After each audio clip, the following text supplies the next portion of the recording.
Yeah, Toya, 9th and Hadley, where high winds knocked down a large oak tree onto a moving school bus with elementary-age kids. They just moved the bus, but that's part of the tree that fell onto the bus. Thankfully, all the kids are okay, but witnesses say it was a frightening ordeal. Take a look at the bewildering aftermath.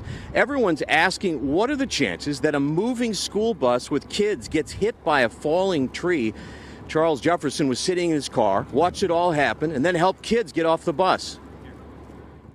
As soon as the first bus went by, the second bus went by, I seen the brick fly up out the ground and the tree fall going east. I said, unbelievable. It was just, boom, it was an impact all of a sudden.